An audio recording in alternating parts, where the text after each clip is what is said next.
Jesus, name above all names. Rock of Ages, July 6th. Coming to him as to a living stone, rejected indeed by men, but chosen by God and precious, you also, as living stones, are being built up a spiritual house. 1 Peter 2 verses 4 and 5. The apostles built upon a sure foundation, even the rock of ages. To this foundation, they brought the stones that they quarried from the world. Not without hindrance did the builders labor. Their work was made exceedingly difficult by the opposition of the enemies of Christ.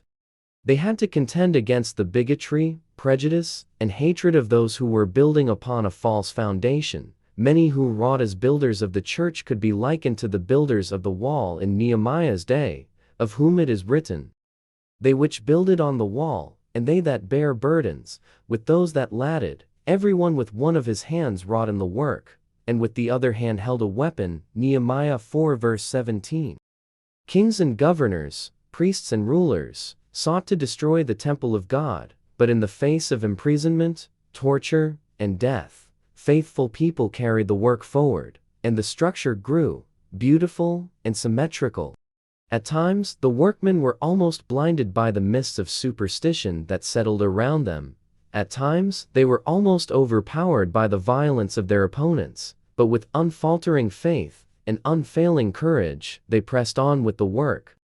One after another, the foremost of the builders fell by the hand of the enemy. Stephen was stoned, James was slain by the sword, Paul was beheaded, Peter was crucified, John was exiled, yet the church grew. New workers took the place of those who fell, and stone after stone was added to the building. Thus slowly ascended the temple of the Church of God.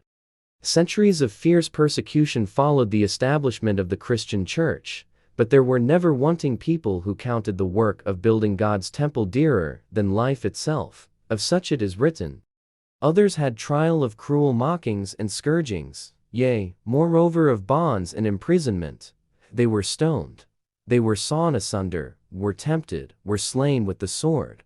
They wandered about in sheepskins and goatskins, being destitute, afflicted, tormented, of whom the world was not worthy. They wandered in deserts, and in mountains, and in dens and caves of the earth." Hebrews 11:36-38.